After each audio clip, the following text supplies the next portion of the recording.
നല്ല കൃതജ്ഞത വേണം. സൃഷ്ടിച്ച തന്തയ്ക്ക് 10 കൊടുക്കണം. ഇല്ലെങ്കിൽ നിങ്ങളുടെയും മക്കളുടെയും രോഗം പോവില്ല. കാരണം ആദ്യത്തെ കോശം സൈഗോട്ട്, അതുണ്ടാകാനുള്ള മൗലിക സാധനങ്ങളിലൊന്ന് തന്തയുടെ ബീജം. അതില്ലെങ്കിൽ നിങ്ങളില്ല. വൈദ്യശാസ്ത്രവും നിങ്ങളുടെ പഠിത്തവും നിങ്ങൾ ഇന്നിട്ടിരിക്കുന്ന കളസമൊന്നുമല്ല ജീവിതം.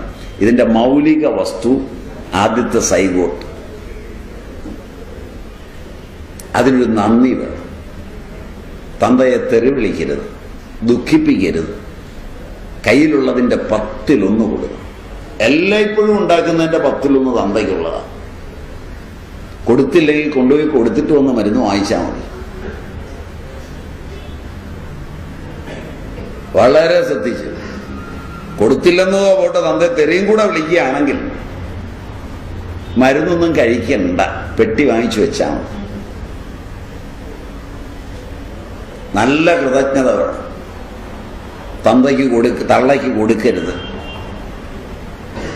കാരണം തള്ള തന്തയുടെ 1000 മടങ്ങ് ഗൗരവമുള്ള ഗുരുവാണ്.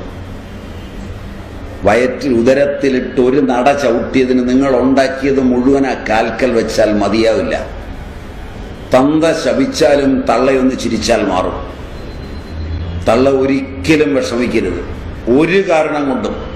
പെറ്റ തള്ളയെ നിന്ദിച്ചിട്ടും നിരാകരിച്ചിട്ടും വേദനിപ്പിച്ചിട്ടും പോയി 1000 തള്ളമാരുടെ കാല് കഴുകി കുടിച്ചാലും നിങ്ങൾ ഗുണം പിടിക്കില്ല, ഉറപ്പാ. അതുകൊണ്ട് പെറ്റ തള്ളയ്ക്ക് കൊടുത്ത് ചെറുതാകരുത്. പെറ്റ തള്ള എടുത്തിട്ട് വല്ലതും ഉണ്ടെങ്കിൽ നിങ്ങൾ കഴിച്ചാൽ മതി. കൊടുക്കണ്ടെന്ന് പറഞ്ഞപ്പോൾ ഒരു സന്തോഷം ഉണ്ടായിരുന്നു. ഇപ്പം അതും മാറിയിട്ടുണ്ടാവും. ആലോചിച്ചിട്ട് നിന്നാൽ മതി. ഇത്രയും കൃതജ്ഞത പോരാ കൃഷിക്കാരോട്. കാരണം ഭൂമി നിലനിർത്തുന്നത് അന്നമാണ്. അന്നമുണ്ടാക്കുന്ന കൃഷിക്കാരനോട്, അന്നം പാകം ചെയ്യുന്ന വീട്ടിലെ അടുക്കളയിൽ പണിയുന്നവളോട്, അത് വിളമ്പിത്തരുന്നവളോടൊക്കെ നന്ദി വേണം.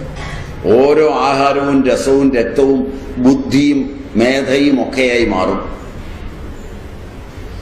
അതിനൊക്കെ നന്ദി വേണം. ഉടുത്തൊരുങ്ങിയവനെയും കമ്പ്യൂട്ടർ എഞ്ചിനീയറെയും ഒന്നും കണ്ടിട്ട് എഴുന്നേറ്റില്ലെങ്കിലും കുഴപ്പമില്ല. അന്നം തന്നവനെ കണ്ടാൽ എഴുന്നേക്കണം, ബഹുമാനിക്കണം. ബഹുമാനിക്കാൻ പിള്ളേരെ പഠിപ്പിക്കണം. അവൻ്റെ പ്രായം നോക്കാതെ പേര് വിളിക്കുകയും എടാന്ന് വിളിക്കുകയും ഒന്നും ചെയ്യരുത്. അവനുള്ള അവകാശങ്ങളും കൊടുക്കണം.